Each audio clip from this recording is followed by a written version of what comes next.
that there is Nefesh, Ruach, Neshama is the Koiches Pnimium, and then you have Chai Yechida, which is the levels of Makif, and we spoke about Makif HaKarav and Makif HaRochek. So now we're in the middle of speaking about the level of Chaya, the level having to do with Chochmah, as it says, V'Chochmah Techaya Ba'aleha.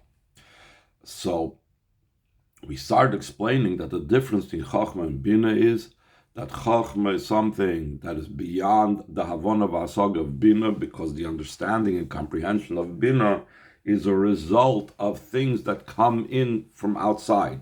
A person that processes information, takes in information from outside, that is the level of the Hasaga of Bina. But and as clear and as true as it is, it's still something that he is getting the information from outside, and therefore whatever bittul that this information makes in the person, it's still the person's mitzias still remains. He's not completely, his whole mitzias is not entirely bottled. So now to be able to explain this about the difference between Chochmah and Bina, he's going to explain it based on a very classic thing that we always compare Bina to the level of Shmiya, which is not just hearing, but it's also understanding, as we a lot of times explain Shema Yisrael, Hashem Elokeinu Hashem Echad, versus the level of the level of Chachma, which is likened to the ear, to vision. So let's see line 9, last word on the line. Like it's understood for what's explained concerning the advantage and quality of seeing over understanding. When he hears about something, and therefore he understands about that thing, even though he understands it, it becomes validated and verified by him, it's clear and true. Still in all, it's still not a very powerful validity and verification. Therefore, since it's not the ultimate type of validity and verification, so all it affects by the person is an external bittul. Since this is only coming from the perspective of intellect. The intellect, his understanding, his mind is what's bringing him to this conclusion. If someone will explain the person, the matter in a different way than the way he understood previously, so then the previous explanation can become weakened. That's one state. Not that it totally removes his complete understanding. He still has the previous understanding, but now that someone is giving him a contrary reason, an opposite way of looking at it, so his previous conclusion is weakened. Not only that, it could be even worse. Not only his previous conclusion is weakened, but it can go even further. Until it could be that the previous conclusion could be completely nullified. So yesterday I understood it this way. Today someone came and explained it to me differently. So yesterday's understanding, as strong as it was and as valid and verified as it was, went out the window, it's gone. That is the deficiency in Shmiya, in understanding, hearing. As opposed to the idea of seeing, since the person himself actually witnessed it, this is the most powerful verification for him. It's impossible to contradict and to challenge what the person himself saw. A person, let's say, witnessed Kriyas Yamsuf. A person witnessed Nisim v'Niflois. So a person can say, it doesn't make any sense. Kriyas Yamsuf is illogical, it's irrational. How could it be such a thing? Can't have happened. But the person can say, I saw it. What do you mean it can't have happened? Whatever it is, as much as it does or does not make sense, I saw it, and that's it. It's a fact. So now, this is all physical vision. when we're talking about Chachma, we're not talking about a physical vision. Still in all, the Rebbe is going to say the Chachma has a vision of the mind's eye, and that vision of the mind's eye is greater still than the intellectual understanding alone. So he says in line 21, so too, it's when one sees with one's mind's eye. Like we see an expression brought down Chazal, the be'ein haseichel is chazichulu, that it was seen in their mind's eye. So we see there's a concept of seeing something even though one's not using their eyes of flesh, they're using their intellect. So what's the difference between bina and seeing with one's mind's eye, which is chachma? So he says in line 22, bina is the level of hearing and understanding and comprehension. Since it's something that's outside of the person, like we said, it's not the person himself, it's information that he's gaining from outside. The bittul that causes by the person is not a total bittul. It's only an external bittul. And the person still, even though he's bottled, his existence still remains over here. As opposed to the level of chachma, it's the idea of vision, even in chachma, even in the intellectual vision, but it still has that concept of vision in his mind's eye. The bittul is a total bittul. Where do we see it's a total bittul? So he's going to bring from what we learned in yesterday's Tanya, that chachma is the level of a complete bittul to the Eibishter. Like the Alter Rebbe writes in Tanya Perek Lamed Hey, in the Haggadah, in the name of his teacher, the Mizritcher Magid, the bittul that Hashem is the only one and there's nothing besides him. He madreges hachachma, top of page Yud. That type of bittul, that recognition, that awareness that there's nothing else besides Hashem, that's the level of chachma. Because that is something that's beyond understanding. Rather, what does it mean that the chachma sees this? He sees and recognizes the matter. Now, we're in the next ois, we're going to emphasize or explain that there's a difference between roya, ri'ya, and hakara. But either way, it's greater than bina. It's a unique thing to chachma. And that type of level that he recognizes Hashem's total being, that there's nothing else besides him, that is the bittul, that's the ultimate bittul, which is to be found in chachma. But bina, which we said, I am understanding something. If I am understanding something, then there is my metzias, my existence over here, so therefore it cannot have the appreciation that hu levadi hu vein zolosi, that it's only Hashem and there's nothing besides him.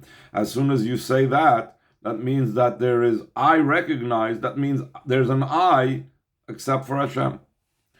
So he says in line 3, in the level of this level of in avoida, the level of the chachma, that's beyond the understanding of bina, that the person is in a state of total bittul b'metzias. It's like the Alter Rebbe saying, that a Jewish person does not want and is not able, heaven forbid, to be separated from godliness. This is beyond intellect and comprehension, to be so bound up with Hashem that he's even willing to give up his life for it. As Alter Rebbe explains in Perek Yitches and Perek Yitches and Tanya, that's its source is in Chachma. So now, from the level of understanding Re'iyah, he's first going to go as an example from Re'iyah, from a lower level in Chachma, called Hakara, recognition. So he says in the second paragraph, line 7, V'yuvan inyan hariyah mekoyach Hakara, the idea of the vision of Chachma will be understood from the power of recognition in Chachma. Again, recognition is a step higher than intellect, but it's not yet like vision. It's more, Chassidus uses the term morgish to indicate something that's more coarse. Literally, morgish means felt. It is more substantive, something more in our world, whereas the vision of Chachma is something that's that idea like completely overwhelms us and overtakes us.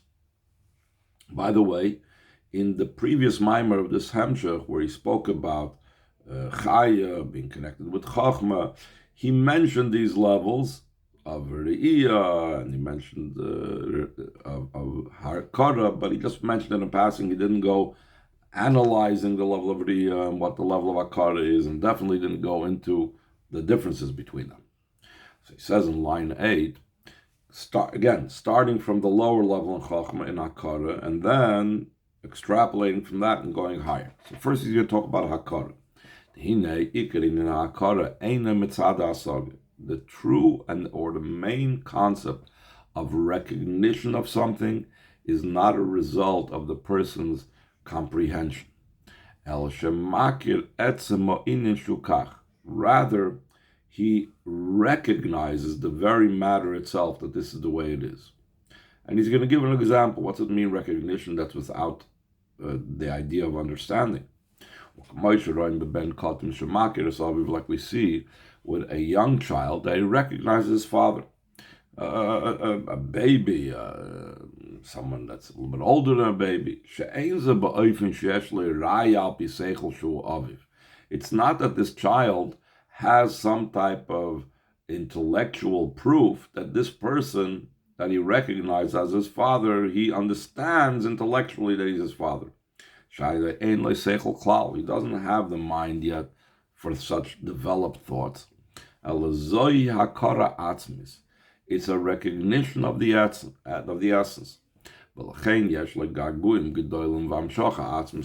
Therefore, he has great yearning and an essential. He's essentially drawn to his father. As opposed to when he becomes an adult. And now he has the understanding, the comprehension that this is his father. So now, being drawn to his father and his attraction to his father is not so great and so powerful. How come? Because the intellect conceals and weakens the recognition that comes from the essence.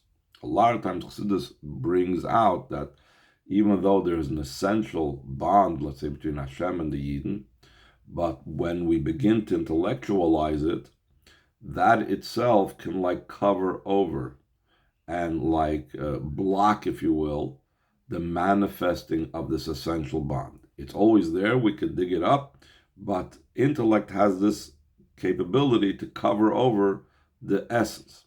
So the same thing over here by the child and his father, that even though the child initially started out with having this great, strong attachment to his father, yet as he grows older and he understands intellectually that this person is his father, that intellect weakens that strong recognition that comes from the essence. So he says in line 18,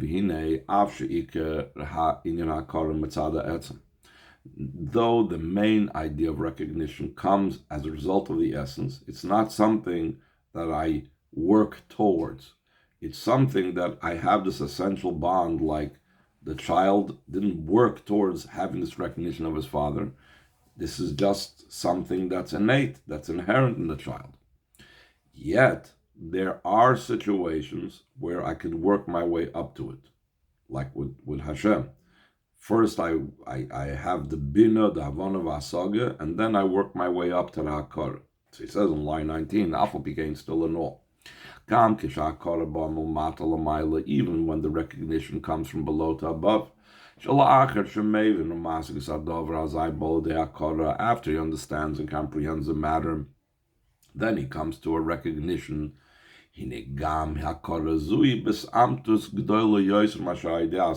Also, this recognition is a greater validation and greater verification than what came about through his understanding. So in other words, even when we have hakara, even when we have a recognition of a certain truth that came as a result of the person's understanding, so it's still a higher level than the truth that is just there, or the validation of the truth that's there just from his understanding, because now it's a state of hakara, even though it's based on and came as a result of his understanding. Now he's going to proceed even higher. Line 23, all this is in the recognition that it's so much more validated, even though it was based and started off with the understanding, but now that it's hakara, now it's recognition, it's so much more validated than just understanding. How much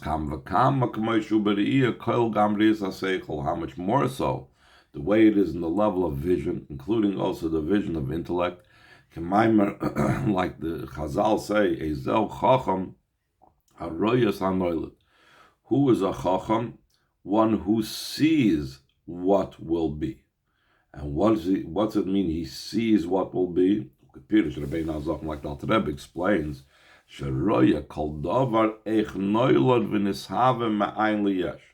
he sees everything how it's born and came into being from nothing to something. In other words, if the whole purpose of the Maimer Chazal was only to tell you a person who is a Chacham will figure out and take into consideration the future, so then he could have said, "Is al Chacham haroya sa'asid," or Yedea Sasid, or whatever. Other words using for future. Why does he use the term Noilod, which means born? So the Alter Rebbe derives from that this idea of being born is indicating that something is being born from nothing to something. And this is something that the Chacham, the level of Chachma, is Roya. Ezel Chacham, someone who has the level of Chachma, he's Roya this. How is it possible to be Roya? Varei, line 27, the whole coming into being of Yesh Me'ayin, of something from nothing, is not at all within the capability of creations. And therefore, they are incapable of understanding it. It's something we have no point of reference to be able to even understand the process. How does it come from nothing? This is something that's totally beyond comprehension. Rather, what's his relationship with it? He sees it, which seeing transcends the idea of understanding, because understanding is not the means that we connect to something coming out of nothing. Therefore, top of page Yud Aleph, bittul Metzias mamish. It affects from the person a total bittul Metzias. We said earlier that when a person has something that he understands, and he, as strong as it is, his understanding, and as powerful his understanding is, it's still, even though he has a bittul, his Metzias is still there. His Metzias is still in existence. It's not a total bittul of his Metzias. Whereas if he sees something with the Re'iyah of Chachma, doesn't even have to be Re'iyah of Ein Basar, he sees it with the vision of Chachma, that also affects his bittul Metzias. The Kasher Meivin no Maskus Adavar, when he understands and comprehends a matter. What's it mean when you understand? It's like we said before. When I'm understanding something, I am taking in something that's outside and I'm incorporating it and bringing it inside. So since it's something from outside of me, it only affects in the person an external bittul, otherwise known as bittul hayesh, bilvad. Only the bittul of the yesh, the ego becomes bottled, but I don't totally lose myself in it. Because the ego realizes that there's something greater, so he puts himself aside for something greater.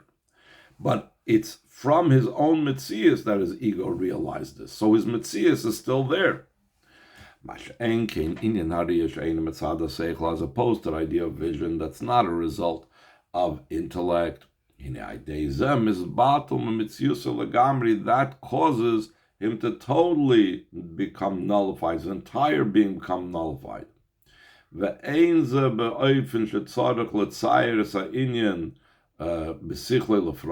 not in such a way that he needs to take what he saw in his intellectual vision and now picture it in his mind for all of his details, because because he sees the matter itself, and it becomes totally automatically and completely batla mitzias. It's like saying that when a person has witnessed an event, he witnesses Kriyas Yamsuf and becomes totally bottled from it.